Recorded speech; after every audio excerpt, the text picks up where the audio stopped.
الله وبركاته.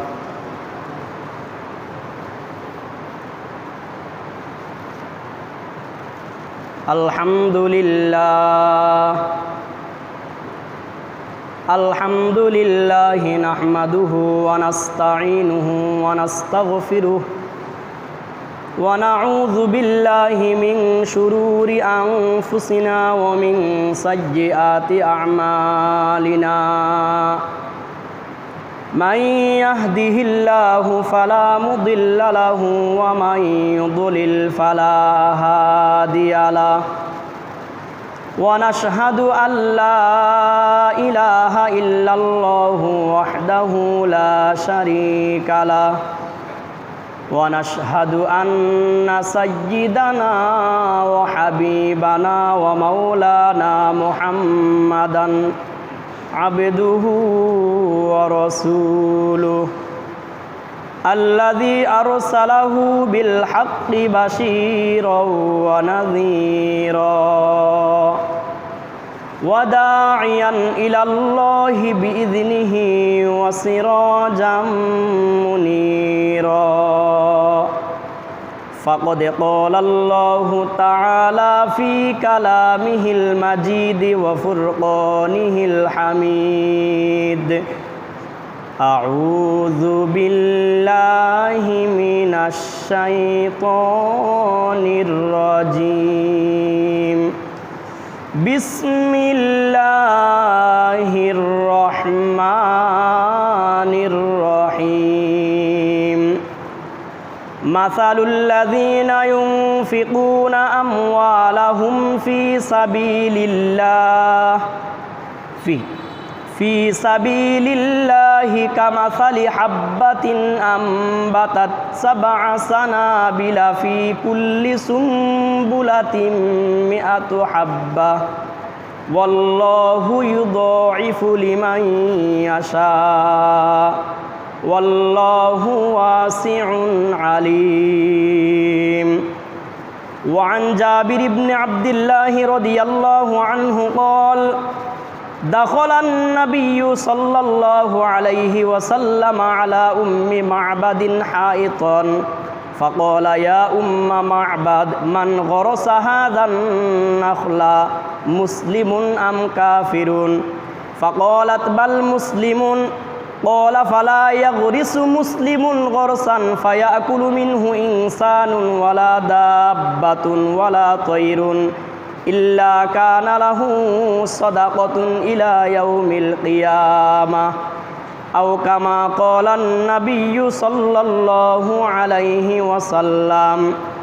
সকলে আমরা প্রাণ ভরে দুরূদ পড়ি। আল্লাহুম্মা সাল্লি আলা মুহাম্মাদি ওয়া আলা আলি মুহাম্মাদ কামা সাল্লাইতা আলা ইব্রাহিম ওয়া আলা আলি ইব্রাহিম ইন্নাকা হামিদুম মাজিদ। আল্লাহুম্মা বারিক আলা মুহাম্মাদি ওয়া আলা আলি মুহাম্মাদ কামা বারাকতা আলা ইব্রাহিম ওয়া আলা আলি ইব্রাহিম ইন্নাকা হামিদুম মাজিদ। লা ইলাহা ইল্লাল্লাহ, লা ইলাহা ইল্লাল্লাহ, লা ইলাহা ইল্লাল্লাহ, লা ইলাহা ইল্লাল্লাহ মুহাম্মাদুর রাসূলুল্লাহ সাল্লাল্লাহু আলাইহি ওয়াসাল্লাম। মহান আল্লাহ রব্বুল আলামিনের দরবারে শুকরিয়া আদায় করছি যে মহান আল্লাহ রব্বুল আলামিন আমাদেরকে পবিত্রতা অর্জন করে জুমাবারে মসজিদে আসার বসার সুযোগ করে দিয়েছেন। এই জন্য আমরা সকলে শুকরিয়া আদায় করছি, আলহামদুলিল্লাহ।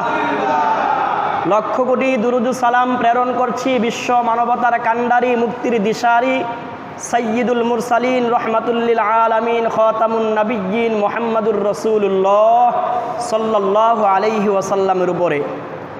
কোরআনে কারিমের যে আয়াতে কারিমা আপনাদের সামনে আমি তেলাওয়াত করেছি, সূরাতুল বাকারার 3 নম্বর পারা 3 নম্বর পৃষ্ঠা 5 নম্বর লাইনের একটি আয়াত আল্লাহ তাআলা বলছেন, মাসালুল্লাযীনা ইউনফিকুনা আমওয়ালাহুম ফী সাবিলিল্লাহ, ওই সকল লোকদের দৃষ্টান্ত হচ্ছে যারা নিজেদের সম্পদ আল্লাহর পথে ব্যয় করে, কামাসালি হাব্বাতিন, একটি শস্য দানার মতো, আম্বাতাত সাবআ সানাবিলা, একটি শস্য দানা 7টি শীষ উৎপাদন করে, ফি কুল্লি সুম্বুলাতিন মিআতু হাব্বাহ, এবং প্রত্যেকটা শীষের মধ্যে থাকে 100 করে দানা, ওয়াল্লাহু ইউদাইফু লিমান ইয়াশা, এবং আল্লাহ যাকে চান তাকে আরও বাড়িয়ে দেন, ওয়াল্লাহু ওয়াসিউন আলিম, আল্লাহ প্রাচুর্যময় সর্বজ্ঞানী। বলেন সুবহানাল্লাহ।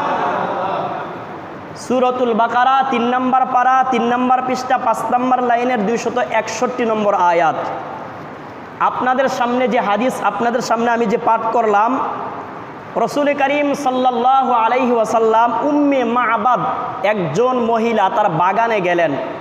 দাখালান নবিয়্যু সাল্লাল্লাহু আলাইহি ওয়াসাল্লাম আলা উম্মি মা'বাদিন হাইতন ফাকালা ইয়া উম্মা মা'বাদিন মান গরসা হাযান নাখলা, বাগানে যাওয়ার পরে বাগানের মধ্যে তো অনেক গাছ থাকে, তিনি জিজ্ঞাসা করলেন এই গাছটা কে লাগিয়েছে, মুসলিমুন আম কাফিরুন, এই গাছটা কি মুসলমান লাগিয়েছে নাকি কাফের?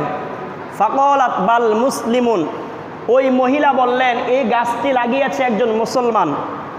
ক্বালা ফালা ইয়াগরিসু মুসলিমুন গরসান ফায়াকুলু মিনহু ইনসানুন ওয়ালা দাব্বাতুন ওয়ালা তায়রুন, আল্লাহর নবী সাল্লাল্লাহু আলাইহি ওয়াসাল্লাম বলেছেন, যে কোনো মুসলমান কোনো গাছ রোপণ করে, গাছ লাগায়, সেই গাছ থেকে যদি মানুষ খায়, ফল খায়, ওয়ালা দাব্বাতুন, এবং কোনো প্রাণী, চতুষ্পদ প্রাণী হোক, যে কোনো প্রাণী হোক, এই গাছ থেকে যদি উপকৃত হয়, ওয়ালা তৈরুন, এবং এই গাছ থেকে কোনো পাখি যদি একটা ফল খায়, ইল্লা কানা লাহু সাদাকাতুন ইলা ইয়াউমিল কিয়ামাহ, কিয়ামত পর্যন্ত তার আমল নামায় সদকার নেকি পৌঁছতে থাকবে। সুবহানাল্লাহ।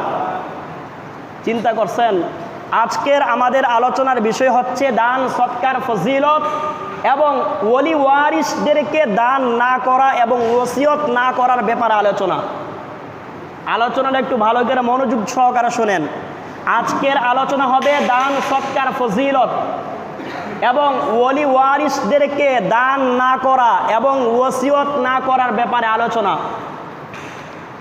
প্রথমেই আপনাদের সামনে আমি যে কোরআনে কারিমের আয়াত তেলাওয়াত করেছি, এখানে আল্লাহ তাআলা উদাহরণ দিয়ে বলে দিয়েছেন, যারা আল্লাহর পথে নিজেদের সম্পদ ব্যয় করে তাদের দৃষ্টান্ত হচ্ছে একটি শস্য দানার মতো। একটি শস্য দানা থেকে 7টি শীষ উৎপাদন হয়। এই 7টি শীষের ভিতরে থাকে 100 করে দানা। 100 দানা করে যদি থাকে 7টি শীষের মধ্যে দানা হবে কয়শো? 700। আল্লাহ রব্বুল আলামিন এটাই বলে দিয়েছেন, আল্লাহর পথে যে ব্যক্তি 1 টাকা খরচ করবে, আল্লাহ রব্বুল আলামিন তাকে 700 টাকার সওয়াব দান করবেন। সুবহানাল্লাহ। আল্লাহ রব্বুল আলামিন জানিয়ে দিয়েছেন, পৃথিবীর মানুষ তোমরা জেনে রাখো, তোমাদের সম্পদ আল্লাহ পাক বলেন আমি তোমাদেরকে দান করেছি। ওয়ানফিকু মিম্মা রাযাকনাকুম মিন ক্বাবলি আন ইয়াতিয়া ইয়াউমুন, সেই দিন আসার পূর্বেই তোমরা তোমাদের সম্পদ ব্যয় করো। লা বাইউন ফিহি ওয়ালা খুল্লাতু ওয়ালা শাফাআ, যেদিন মানুষের মাঝে কোনো বন্ধুত্ব থাকবে না এবং কেউ কারোর জন্য সুপারিশ করবে না। আল্লাহ রব্বুল আলামিন বলেছেন সেই কিয়ামতের দিন, অর্থাৎ কিয়ামতে যাওয়ার আগেই আমি যে তোমাদেরকে সম্পদ দিয়েছি দুনিয়ার মধ্যে, এই সম্পদগুলো আমার রাস্তায় ব্যয় করে যাও। বলেন সুবহানাল্লাহ। আচ্ছা বলেন তো, সামর্থ্যবান ব্যক্তির জন্য যাকাত দেওয়া কি ফরজ? ঈদুল ফিতরে সদকায়ে ফিতির আদায় করা এটা ওয়াজিব। এভাবে করে আল্লাহ রব্বুল আলামিন আমাদের সম্পদগুলো থেকে গরিব মিসকিনদের হক রেখে দিয়েছেন, যাতে করে যারা বিত্তবান সামর্থ্যবান ব্যক্তি তারা এটা মনে না করে যে আমি কোনো গরিব মানুষকে 1 টাকা দান করার পরে আমি তার উপর অনুগ্রহ করেছি, এহসান করেছি, এটা মনে করার কোনো সুযোগ নাই। আল্লাহ পাক আপনার সম্পদের ভিতরে গরিব মিসকিনদের অধিকার রেখে দিয়েছেন, এটা আপনার উপর দায়িত্ব তাদের অধিকার তাদেরকে বুঝিয়ে দেওয়া। আল্লাহ তাআলা চাইলে আপনাকেও গরিব বানাইতে পারতেন, কিন্তু আল্লাহ পাক আপনাকে টাকা দিয়েছেন পরীক্ষা করার জন্য, আবার আরেকজন ব্যক্তিকে গরিব রেখেছেন, এটাও একটা পরীক্ষা। আল্লাহ তাআলা এক একজনকে এক একভাবে পরীক্ষা করে। আল্লাহ কাউকে সন্তান দিয়ে পরীক্ষা করে, আবার কাউকে সন্তান না দিয়ে পরীক্ষা করে। আল্লাহ তাআলা, এটা হচ্ছে দুনিয়ার একটা পরীক্ষার জায়গা। এখানে আল্লাহ তাআলা পরীক্ষা করতে চান, পরীক্ষায় কে উত্তীর্ণ হয় আর কে ব্যর্থ হয়। যদি এই পরীক্ষায় উত্তীর্ণ হতে পারি, তাহলে আল্লাহ পাক আমাদের জন্য রেখেছেন পরকালে সুখময় জান্নাত। বলেন সুবহানাল্লাহ।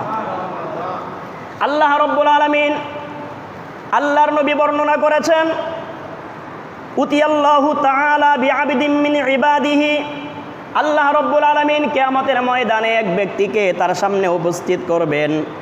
আতাহুল্লাহু মালান, যেই ব্যক্তিকে আল্লাহ রাব্বুল আলামিন অনেক টাকা পয়সা দান করেছিলেন, সম্পদ দান করেছিলেন। ফাকালা লাহু মাযা আমিলতা ফিদ দুনিয়া, আল্লাহ তাআলা সেই বান্দাকে জিজ্ঞাসা করবেন, আমি তোমাকে দুনিয়ায় এত টাকা পয়সা দিয়েছিলাম, তুমি আমার জন্য দুনিয়ায় কি করেছো? ওয়ালা ইয়াকতুমুনাল্লাহা হাদিসা, আর মানুষ আল্লাহর ব্যাপারে কোনো কিছু গোপন রাখতে পারবে না। আল্লাহর সামনে দাঁড়িয়ে মানুষ গোপন রাখতে পারবে কিছু? কোনো কিছু গোপন রাখতে পারবে না। ওই ব্যক্তি বলবেন, ইয়া রব্বি আতাইতানি মালাকা, আপনি আমাকে